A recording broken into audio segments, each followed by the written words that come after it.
Buscar la cura, basado en una experiencia anónima.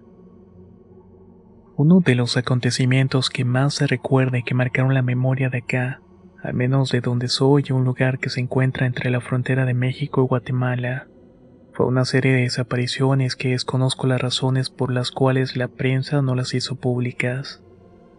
Seguramente por orden del gobierno y por la atención que se les da a otras noticias. Por eso consideré su canal como un buen lugar para compartirlo. Cuentan quienes tuvieron la oportunidad de verlo poco antes de morir que pocas agonías se habían visto así. 2 semanas pasó sin hablar, sin mover la cabeza, sin querer otra cosa más que algunas gotas de agua para que ya no se le siguiera resecando tanto los labios. Todos los que lo conocimos, lo vimos o tuvimos cierta cercanía con él, hacíamos conjeturas y traíamos al presente recuerdos con especulaciones, hechos, decires de gentes que lo vieron, que oyeron o supusieron. Se hacían expectativas sobre lo que pudiera suceder ahora que había muerto. Así fueron los últimos días de don Eusebio, un viejo curandero que durante un tiempo desempeñó un cargo público en el pueblo. Como nos regimos por usos y costumbres, todos veían en él un dirigente que se preocupaba por los demás, una persona con grandes conocimientos y dones. Para ponerlos en contexto, es necesario que les cuente lo que estuvo sucediendo meses antes. Mientras estuvo en el cargo, las cosas en el pueblo prosperaron. Todos estaban muy contentos con su trabajo, pero por razones desconocidas lo tuvo que dejar para cruzar la frontera sur e irse a vivir a Guatemala. La distancia no era tanta, así que mucha gente continuó yendo con él. Confiaba mucho en sus poderes, no solamente para curar el cuerpo, sino también para sanar el alma. Don Eusebio tenía un hijo que durante el tiempo en el que estuvo viviendo aquí lo conocían bien. No era para nada como su padre, pero muchos aseguraban que también tenía el don para curar. Al poco tiempo que don Eusebio y su hijo se fueron en el pueblo, comenzaron a suceder cosas muy extrañas. Al principio no fue muy notorio, pero después de algunas semanas todos se dieron cuenta de que por ninguna calle se veían perros, ni con dueños ni tampoco solos. Cuando eran perros callejeros nadie decía nada, ni tampoco se tomaron tan en serio cuando desaparecieron los perros de la gente que solía andar en el campo. La mayoría de las personas creía que tal vez los estaban envenenando o algún otro animal se los estaba comiendo. Pero cuando comenzaron a desaparecer niños es que la cosa se puso muy seria. Se tuvo que organizar una asamblea para averiguar qué era lo que estaba pasando. El primer niño que se reportó como desaparecido fue el hijo de una vecina, la cual había mandado buscar hongos al campo, cosa que cada año hacía desde que era temporada de lluvia. Solamente que esta vez su hijo no volvió. Lo fueron a buscar, pero no apareció por ninguna parte, ni en este pueblo ni en otros de los pueblos vecinos. Como el pueblo es fronterizo, muchos temían que se lo hubieran cruzado hacia el lado sur. Se sabía de niñas que se llevaban, pero de niños era poco frecuente. Además, en el pueblo nunca había sucedido algo parecido. Así como se perdió ese, a las pocas semanas desapareció el siguiente. Se llegó al punto de que los pequeños no podían andar solos en la calle, y también se estableció un toque de queda. Pero ni así pararon las desapariciones. La gente acudió en peregrinación a ver a don Eusebio, para que le ayudaran a explicar las desapariciones que habían sucedido. Pero él tampoco pudo ayudar, así que les tocó regresar con las mismas dudas que con las que habían ido. Por esas mismas fechas llegó al pueblo una feria que cada año se ponía para amenizar la fiesta patronal. Entre los que venían había un par de hombres que se dedicaban a vender muñecas y otros juguetes. Toda la gente pensó que eso era un pretexto para atraer a los niños y llevárselos con ellos. Hubo una tarde en la que vieron cómo una pequeña se acercaba a ellos sin estar acompañada, casi los matan. Entre varios los agarraron y los golpearon para hacerlos confesar, para que admitieran sus crímenes y dijeran dónde los tenían. Si no es porque intervinieron los dueños de los juegos que también venían, no hubieran vivido para contarlo. Se descartó la idea de que ellos habían sido, sobre todo cuando la feria se fue y las desapariciones continuaron. Lo curioso es que no encontraban rastro, ni cuerpos, ni nada que dijera que podía estar pasando con ellos. Durante un tiempo las cosas se calmaron, pero todos estaban a la expectativa. hasta que sucedió lo que ninguno había imaginado. Uno de los últimos niños que había desaparecido regresó y lo vieron llegar al pueblo. Estaba pálido, delgado, pero todavía con vida. Inmediatamente lo atendieron, le dieron hierbas y otros remedios con los que rápidamente se fue recuperando. Fue su regreso el que pudo despejar la duda de lo que había sucedido. Según el testimonio de este niño que había sobrevivido, el causante de las desapariciones era el hijo del antiguo curandero. Como él conocía a la mayoría del pueblo, a ninguno le parecía raro verlo, aunque curiosamente desde que se fueron él y su padre, a él ya no se le volvió a ver. Como los pequeños lo conocían y confiaban en él, no implicaba ningún esfuerzo convencerlos de irse con él. El niño lo describió como alguien aterrador.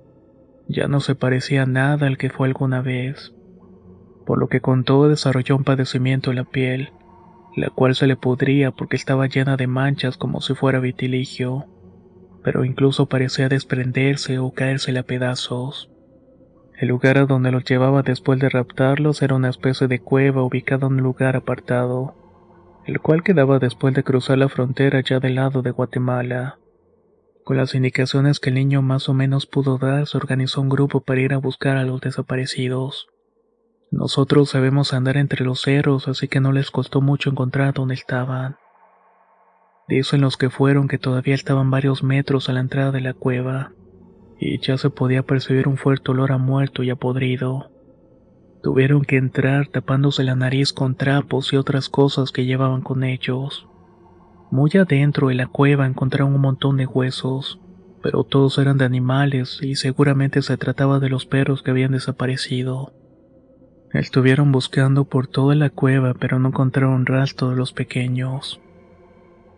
El hijo de don Eusebio desarrolló una terrible enfermedad en la piel, para cuya curación necesitaba uno o varios baños de sangre.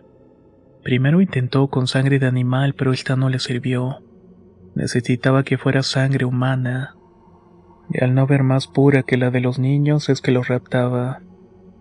Una multitud del pueblo fueron a la casa del curandero para cobrarse justicia por su propia mano y por las desapariciones de los niños. Pero al llegar a la casa de aquel hombre lo encontraron muy mal. Ya no se levantaba, no abría los ojos y tampoco podía hablar. Al hijo no lo encontraron y a los niños tampoco. Otros curanderos que saben más o menos de este tema dijeron que el curandero asimiló las consecuencias de la enfermedad, así como los actos de su hijo. Por eso terminó tan mal y su muerte fue tan agónica. Ese tipo de enfermedades casi siempre suelen darse por desquite o por venganza por parte de otro brujo, y probablemente era alguien con mucho más poder que don Eusebio. Es una enfermedad de la cual realmente nunca te curas, porque más allá del padecimiento físico tu alma queda contaminada para siempre, y la única manera de curarse es con la sangre de inocentes. Estos actos quedaron y quedarán en la memoria de mi comunidad para siempre, y son muy pocas personas fuera de esta que saben lo que pasó en esa temporada. Así como otras desapariciones más de en esta historia, creo que nunca terminaremos de estar en paz. Al menos hasta que los cuerpos de esos pequeños aparezcan en algún momento.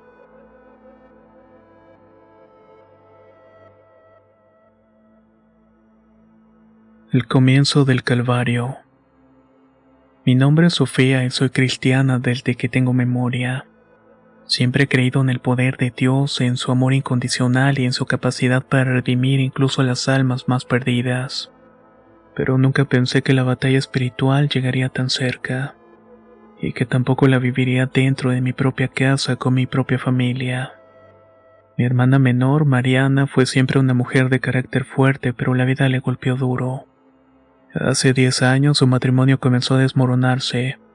Su esposo, quien siempre había sido un hombre recto, cayó en la infidelidad. Mariana intentó salvar la relación, pero no lo logró. La traición de su esposo la consumió de una manera que nunca pensé posible. En esos días oscuros, Mariana comenzó a apartarse de la fe. Ya no me acompañaba a la iglesia y ni siquiera oraba como solía hacerlo. Me preocupaba por ella, pero confiaba en que eventualmente encontraría consuelo en Dios, como yo siempre le había dicho en los momentos difíciles. Lo que no sabía es que en su desesperación ella había decidido hacer un pacto con el diablo. Nunca olvidaré la primera vez que noté algo raro. Era una tarde de otoño, 5 años después de la traición de su esposo. Mariana y su hija Camila estaban viviendo conmigo desde hacía varios meses. Yo había abierto las puertas de mi casa para que pudieran encontrar un refugio, un lugar de paz, pero la paz no llegaba. Algo oscuro estaba merodeando a mi hermana, y cada día se sentía más palpable. Una noche durante la cena, Mariana se quedó en silencio. Yo intenté iniciar una conversación sobre la iglesia y sobre la vida, pero su mirada se perdió en un punto fijo, como si estuviera en otro lugar. De repente su voz cambió y no era su voz normal. Era una voz profunda, casi masculina, como si algo más estuviera hablando a través de ella. Ella me pertenece, dijo la voz con un tono burlón. El miedo se apoderó de mí. Sabía que esa no era mi hermana que había hablado. Al día siguiente la confronté y fue entonces cuando me confesó lo que había hecho. Había pactado con Satanás para vengarse de su esposo. En el proceso había ofrecido no solamente su propia alma, sino también la alma de su hija. No podía creerlo. Mi hermana, la mujer que alguna vez compartió mi fe, había caído tan bajo que había entregado su vida al enemigo. En ese momento supe que la batalla que nos esperaba no sería fácil, pero también sabía que el poder de Dios era más grande que cualquier pacto oscuro. Durante los siguientes 3 meses mi casa se convirtió en un campo de batalla espiritual. Mariana y Camila, quien en ese entonces tenía 12 años, empezó a sufrir episodios de posesión. Las primeras veces fueron aterradoras. Camila, que siempre había sido una niña dulce, se transformaba completamente. Sus ojos, normalmente llenos de vida, se volvían vacíos, y su voz cambiaba a una tonalidad grave, casi inhumana. En esos momentos no era ella. Sabíamos que era ese demonio que mi hermana había permitido entrar en nuestras vidas. Oramos con fervor y recurrimos a la iglesia. Los pastores y hermanos venían a la casa. Impusieron manos y clamaron a Dios por la liberación de mi hermana y de mi sobrina. Durante las sesiones de oración las cosas empeoraban. Mariana y Camila gritaban, se retorcían en el suelo y hablaban en lenguas que nadie podía entender. Recuerdo que en una ocasión en particular, cuando el pastor de nuestra iglesia estaba orando por Mariana, la atmósfera se volvió tensa, como si el aire se hiciera más pesado. De repente Mariana dejó de gritar y una voz profunda, más poderosa que las anteriores, habló. Nunca la dejaré. Me pertenece. No fue un demonio cualquiera. Supe que era Satanás mismo. Y cuando escuché esas palabras mi corazón se hundió. ¿Cómo podíamos luchar contra eso? ¿Cómo podíamos deshacernos del pacto que mi hermana había sellado con su propia sangre? A pesar de nuestros esfuerzos, las posesiones continuaron durante un tiempo. Años, para ser precisos. Cada vez que pensábamos que las cosas estaban mejorando, algo pasaba que nos recordaba que aún estábamos bajo esta oscuridad. Hubo momentos en los que pensé que todo estaba perdido, pero nunca dejé de creer en Dios. Dios tiene el poder para liberarlas. Después de años viviendo juntas, la relación entre Mariana, Camila y yo comenzaba a cambiar. Aunque habíamos pasado por momentos complicados orando y luchando contra las posesiones que atormentaban a mi hermana y a mi sobrina, el ambiente en la casa seguía bastante pesado. Entonces, hace 5 años, Mariana decidió que necesitaba empezar de nuevo. Quería mudarse y alejarse del lugar donde todo había sucedido. Me dolió profundamente, pero entendí que tal vez en un nuevo entorno podría encontrar la paz que tanto anhelaba. Se mudaron a una ciudad cercana y aunque al principio las visitas eran frecuentes, con el tiempo nos terminamos distanciando. Mariana siempre trataba de mostrarme que todo estaba bajo control. Su casa estaba impecable, ordenada y tanto ella como Camila parecían llevar una vida normal. Pero en cada visita algo en mi corazón me decía que las cosas no estaban tan bien como parecían. En una de esas visitas, después de unos años de vidas separadas, me quedé en la casa por unos días. Mariana insistió en que me quedara en el cuarto de huéspedes. Y aunque todo parecía en calma, yo sabía perfectamente que Satanás no los había terminado de acechar. Aquella noche, después de cenar, me fui a dormir. La casa estaba en completo silencio, pero en medio de la madrugada escuché algo que me despertó. Al principio pensé que eran mis nervios jugándome una mala pasada, pero cuando presté más atención me di cuenta de lo que estaba escuchando. Ruidos de intimidad proveniendo de la habitación de Mariana. El sonido era claro e inconfundible. Eran los gemidos de dos personas. Mi primer pensamiento fue que su esposo, con quien no tenía contacto desde su separación, había venido de visita, aunque me había parecido extraño no verlo durante el día. Me sentí incómoda, pero decidí no decir nada en ese momento. Sin embargo, el ambiente en la casa se sentía más pesado que nunca. Algo no estaba bien.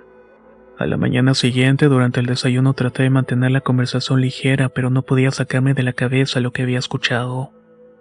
Mariana, ¿llegó alguien anoche?, le pregunté intentando sonar despreocupada. Mariana se quedó en silencio por un momento. Su expresión cambió de inmediato y su rostro se tensó. Bajó la mirada hacia su taza de café. Sabía que algo no estaba bien. Después de lo que parecieron minutos de un silencio incómodo, ella finalmente levantó la cabeza y con una voz apenas audible me respondió. No era mi esposo, Sofía. Era él. Mi corazón se detuvo por un instante. No tuve que preguntarle quién era él. Lo supe instantáneamente. El diablo había estado con mi hermana esa noche y no era la primera vez. Sentí un escalofrío recorriendo mi espalda. No sabía qué decir. Sabía que Satanás seguiría presente en sus vidas, pero nunca había imaginado que su influencia llegaría hasta ese punto. A veces viene, dijo Mariana con la voz quebrada. No puedo evitarlo. Se presenta y no puedo decirle que no. Las palabras me rompieron el corazón. Mi hermana no solo seguía atrapada en ese pacto, sino que ahora Satanás estaba reclamando algo más profundo y perverso. Era evidente que aunque por fuera todo parecía haber mejorado, en lo más íntimo de su vida el pacto seguía vivo y la controlaba. Intenté hablarle de la iglesia, de la oración y que tuviera esperanza en Dios, pero Mariana simplemente me escuchaba en silencio con la mirada perdida. Sabía que quería liberarse, pero el peso del pacto y el poder de esta cosa sobre ella la hacía sentir bastante vulnerable. Satanás seguía siendo una presencia constante en sus vidas. Camila, aunque más tranquila, aún cargaba con cicatrices de su infancia, y mi hermana estaba más atrapada que nunca. Solamente estaba intentando ocultar lo innegable. Aunque hemos seguido en contacto y a veces nos visitamos cada vez que voy a su casa, siento que algo oscuro sigue latente. Mariana intenta mantener la fachada de normalidad, pero yo sé la verdad. El pacto continúa y aunque Satanás no se manifiesta siempre de manera obvia, sigue controlando aspectos de su vida. A veces me pregunto cuánto más podrá soportar mi hermana. Y no pierdo la esperanza de que Dios en su infinita misericordia la libere por completo algún día. Sigo orando por ellas, aunque sé que esta batalla no se ganará tan fácilmente. El diablo no soltará su presa sin luchar, pero yo confío en el poder de Dios. Aún creo en la redención y no dejaré de luchar por el alma de mi hermana y mi sobrina.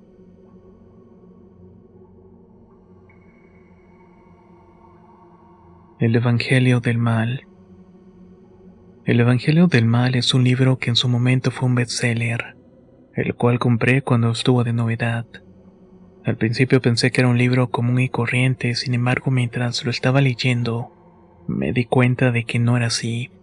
Desde entonces soy más cauteloso al elegir el tipo de lectura, pues los acontecimientos que me sucedieron fueron bastante fuertes y sobrenaturales, los cuales en un momento supuse que habían sido coincidencia, pero después noté de que no era de esta manera, y desde ese momento cambió por completo mi vida. Hace algunos años asistí a una de las tantas ferias de libro que se organizaban en mi ciudad, pues continuamente asisto a ellas gracias al hábito que desde muy pequeño tengo por la lectura, específicamente en el género de terror y suspenso. Ese día, buscando entre todos los libros que la variedad de puestos ofrecía, encontré algunos que llamaron mi atención, desde obras reconocidas mundialmente, entre otras que me recomendaban conocidos y amigos. Entre todas ellas hubo un par que llamaron mi atención. Estas me hicieron completamente olvidarme del resto. Una hablaba de hechicería y la otra tenía un título que de inmediatamente me atrajo. Se titulaba El Evangelio del Mal. En ese momento fue difícil elegir uno de los dos, pues por mi situación de estudiante solamente contaba con poco efectivo. Pero el Evangelio del Mal, aunque era por algunos pesos el más caro, también tenía mayor contenido. Por lo tanto creí que debía ser una buena inversión. Además que mi curiosidad cada vez se hacía más grande, y quería saber a detalle de qué se trataba. La reseña era interesante, así que lo tomé y me dirigí a pagarlo y me retiré felizmente a la casa. Tenía la intención de leerlo inmediatamente y así lo hice. En cuanto llegué, subí rápidamente a mi recámara dando inicio a la lectura. Nada más al empezar se mencionaba un tipo de culto que sacrificaba personas, y había un grupo en específico que se dedicaba a buscar más seguidores, a quienes les prometían la vida eterna y riquezas al por mayor. A medida que la lectura avanzaba, el contenido se volvía más fantasioso, pero fue en ese momento que comenzaron a pasar cosas extrañas a mi alrededor. Pues dentro del mismo contenido se mencionaba algunos rituales que el culto realizaba para invocar a un demonio, quien, como mencionaba en el libro, era el forjador de armas del infierno, y con una jerarquía tan solo un estrato bajo de Lucifer. En la referencia a estos cultos se especificaban con exactitud las palabras y frases para poder realizar el ritual con éxito. Comencé a leer dichos fragmentos, pues era necesario para entender la lectura. Justo unos segundos después comencé a escuchar ruidos raros en la azotea de mi casa. Los ignoré creyendo que eran los gatos que son mascotas del vecino que vive a un lado. Mientras tanto, la sensación de adentrarme más a la lectura se volvía más fuerte. El primer día logré leer sin parar 60 páginas sin descanso. Al ver la hora en el reloj observé que eran las 11:30 de la noche y me exalté porque tenía que dormir, pues al otro día debía levantarme a las 6 de la mañana para ir al trabajo. Al tratar de conciliar el sueño y apagar la luz, comencé a recordar parte de lo que la lectura decía. Esto comenzó a asustarme un poco, pues a pesar de ser solamente una lectura, sabía que algunas cosas que se describían en ella pasan en algunos cultos que existen alrededor del mundo. Mi mente comenzó a divagar y aún más sugestionado comenzó a escuchar ruidos raros que provenían del interior de mi casa. En la cocina, en el comedor y la sala escuchaba voces que parecían tener una conversación, como si dos personas estuvieran hablando en voz baja, y algunas risas macabras que provocaban un frío dentro de mí. En ese instante de valor me levanté rápidamente, prendí la luz y de inmediato dejaron de escucharse los susurros. Después de unos minutos, un poco más tranquilo, volví a intentar dormir. Esta vez me coloqué los audífonos y busqué la música más tranquila. Quería provocar un sueño profundo. Casi al punto de dormir, escuché dentro de la música a mis oídos una interferencia rara, pues no era posible que esto estuviera pasando, debido a que en mi reproductor de música habían canciones grabadas y no estaba sintonizada en ninguna estación. Por lo tanto pensé que los audífonos tenían alguna falla, tal vez por el uso prolongado. Los desconecté y volví a conectar y la música se volvió a escuchar muy clara como al principio. Ya completamente dormido escuché una risa tenue que provenía de mis audífonos, y casi al instante se volvió a escuchar la interferencia. Cansado de esto, los desconecté por completo y apagué el reproductor para después acostarme. Me tapé y dormí ya con los acontecimientos completamente olvidados, pues mi sueño era más fuerte que mi sugestión. Ya me había quedado dormido cuando escuché en la cocina que se cayó un objeto estrepitosamente. Me desperté de golpe y me asusté bastante. Bajé para saber qué pasaba, pues creía que alguien había entrado a mi casa a robar. Con todas las precauciones posibles y con un tubo en mi mano estaba dispuesto a enfrentar a quien estuviera dentro de mi casa, pues había provocado que el no dormir me causara una fuerte frustración. Al llegar a la planta baja y dirigirme a la cocina no encontré a nadie, pero en su lugar encontré un plato de comida tirado que había dejado dentro del refri. Sin detenerme, al pensar cómo había sucedido eso, lo recogí. Lo tiré a la basura, dejando la comida tirada para recogerla al día siguiente. Cuando di la vuelta para subir de nuevo a dormir, escuché unos pasos corriendo en la planta alta, justo en el pasillo que conduce a mi habitación. En ese momento subí rápidamente sin pensar en qué o qué podía estar arriba. Sentí un escalofrío que recorrió mi espina dorsal. Llegué al cuarto y terminé cerrando con seguro. Ese día logré dormir con las luces prendidas. El otro día, bastante desvelado, realicé mi rutina diaria. Por la noche llegué a mi casa y cuando llegué al comedor me di cuenta que el libro estaba sobre la mesa. No me extrañó, pues suelo ser un poco descuidado y dejar algunas cosas fuera de su lugar. Lo tomé y al ir a la sala para dejarlo ahí recordé que el libro lo había colocado la noche anterior en el buró que se encuentra al lado de mi cama. Creí que probablemente lo había bajado en la mañana y no lo recordaba. Así que pasé por alto ese detalle y preparé mi cena. Recogí la comida que se cayó la noche anterior y me senté a ver la televisión. Unos minutos después de comenzar de ver una película, esta se apagó. Ya no la pude prender de nuevo. Por lo tanto, me dispuse a subir a dormir, pero antes de subir las escaleras se me hizo una buena idea retomar la lectura de aquel libro. Pues a pesar de los acontecimientos, no tomaba esto más que pura coincidencia. Comencé a leer de nuevo el libro desde donde me había quedado la última vez. Al llegar a la mitad de este, cuando dentro de la lectura ya habían logrado invocar al demonio, me quedé completamente dormido sin ningún acontecimiento nuevo. Desperté al otro día un poco tarde y exaltado. Creí que ya era tarde para ir a trabajar, sin embargo recordé que era fin de semana y continué con mi siesta. Este fue mi último día tranquilo que tuve mucho tiempo. Después de esto, a lo largo de un mes sucedieron cosas fuera de lo común. Mi televisión ya no prendió. La comida que había guardado en el refrigerador estaba echada a perder y fuera de mi casa estaba uno de los gatos de mi vecino muerto. Salí corriendo a avisar al vecino de su gato y él salió muy preocupado, pues era uno de sus gatos que más quería. Después de lamentar la pérdida de su mascota, me preguntó qué había ocurrido en mi casa por la noche, dado que se escuchaba que golpeaba en la pared con la mano en cierto ritmo, y pensó que tal vez estaba realizando algún tipo de labor. Le comenté que probablemente era un error, pues yo me había dormido como eso de las 10 de la noche. Sin comentar más, cada quien se metió a su casa y cuando entré por la puerta de la sala observé que los muebles, objetos, ropa y adornos estaban tirados en el piso. El cuadro me dejó paralizado, pues no encontraba explicación de cómo había sucedido todo esto, porque sabía que unos minutos antes todo estaba en su sitio. Ese día tomé algunos objetos indispensables y le pedí asilo a mi hermano, el cual vivía bastante cerca de mi casa. Pasé ahí el resto del día y de pronto recordé que había olvidado la computadora portátil en mi casa. Esta era indispensable para el trabajo en mi escuela. Fue necesario volver ya siendo las 10 de la noche y entré por ella rápidamente. Cuando entro a la sala por ella y aún con los objetos tirados en esta, escuché que alguien mencionó mi nombre desde la planta alta. Claramente era la voz de mi novia que se había ido de vacaciones con sus papás hace algunos días.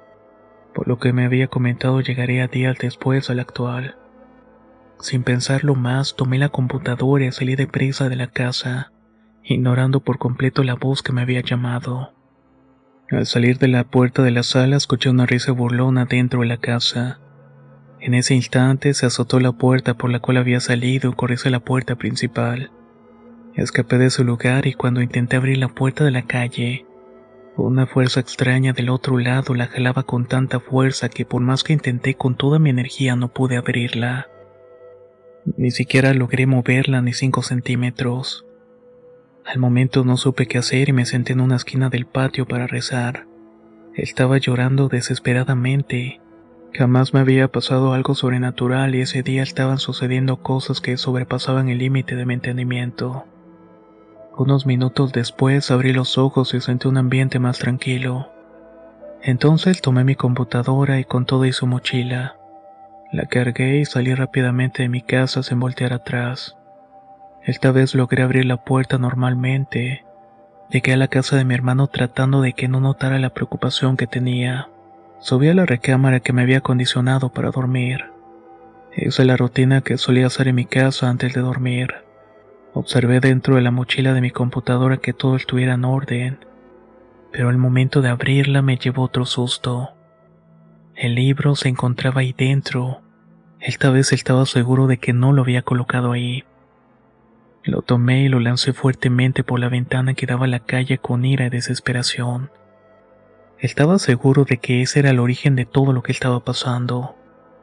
Traté de dormir, pero cuando cerré los ojos comenzaron a llegar imágenes de sombras en mi cabeza. Eran amorfas y se transformaban en siluetas de demonios. Era tal cual como los había visto en alguna ocasión en televisión, con cuernos, cola larga y encorvados. A esas imágenes se les formaba una sonrisa macabra que hacía que me despertara abruptamente. Esa noche tuve muchas pesadillas que no me dejaron dormir, así que decidí bajar a la sala de mi hermano y ver algo de televisión. De este modo me mantuve despierto durante varias horas hasta que amaneció. Ya en domingo y de día subí a dormir un poco a la recámara. Qué ingrata sorpresa. El libro estaba a medio de la cama extendida y abierto en la página en la cual me había quedado la última vez que lo leí. Como un loco corrí hasta la cocina con el libro en la mano para buscar un encendedor y además bañarlo con tiner.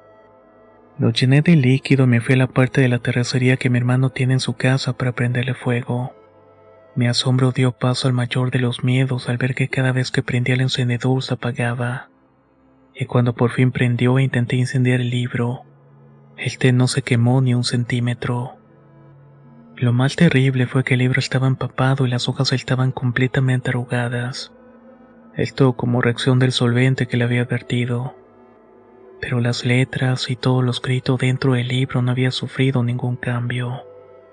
Intenté prenderle fuego de muchas maneras hasta que toda la familia de mi hermano se despertó. Ninguna tuvo éxito.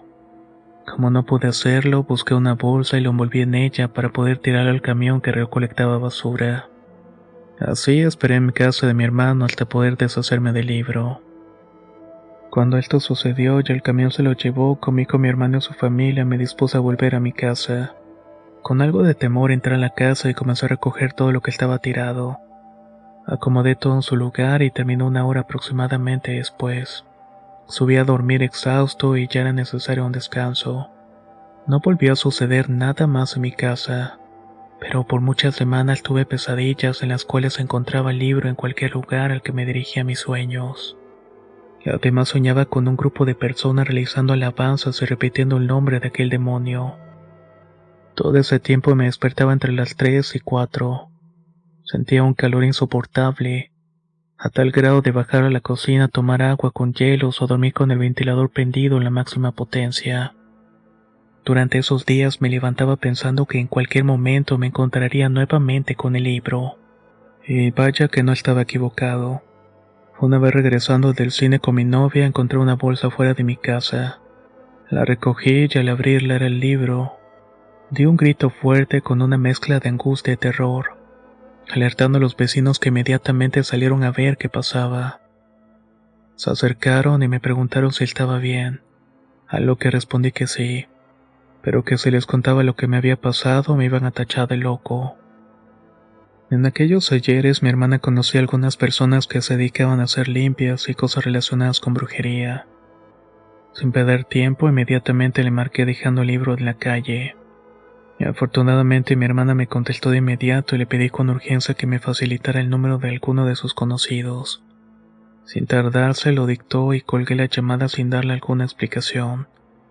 Marqué el número y le mencioné a la persona que contestó al otro lado de la llamada que me habían recomendado. Al instante me atendió y me preguntó cuál era el problema. Le conté rápidamente todo lo sucedido y me dio instrucciones de cómo guardar el libro para que no sucediera nada más. Al otro día debía llevarlo con él para que me diera una solución. Él me indicó que debía rociar el libro con agua bendita o ponerle encima alguna imagen religiosa. Debía tomarlo con las manos cubiertas con guantes o alguna prenda para no tocarlo directamente. Y después debía guardarlo en una caja o bolsa y cerrarla bien con un listón rojo bajo un altar, algo que tuviera una imagen religiosa. Pero en esta casa no había ningún altar. Desenvolví una cruz que mi mamá me había regalado y la coloqué sobre la bolsa cerrada. La alejé de espejos y de la entrada principal como me había dicho esta persona. Después pasé por mi cuerpo un huevo crudo haciendo oración. Esto era para quitar la mala energía que el libro me había pasado por haber estado en contacto con él. Además de esto, también coloqué una imagen debajo de mi almohada, para poder así dormir sin problemas esa noche. Realicé todo lo que me dijo, y después de tantas noches sin poder dormir logré hacerlo por fin. El otro día, siendo nuevamente fin de semana, acudí a la cita con la persona que me recomendaron. Me recibió inmediatamente, llevaba conmigo el libro sin quitar la cruz de encima de la bolsa. Esta persona, a quien llamaré Juan, tomó el libro. Lo colocó en una especie de altar y de ahí lo sacó del empaque. Comenzó a hojearlo sin retirarlo del altar. Después de un par de minutos volteó a verme y me comentó que efectivamente el libro tenía una energía muy fuerte dentro. Sin embargo, no era por los conjuros que él te traía, o por lo que en él se estaba redactando, sino que creía que este libro lo habían querido utilizar para realizar un ritual que no salió bien, y la mala energía le había absorbido el libro. Esta energía resultaba maligna por ser de un muerto, a quien le habían asignado una tarea para hacerle daño a alguien.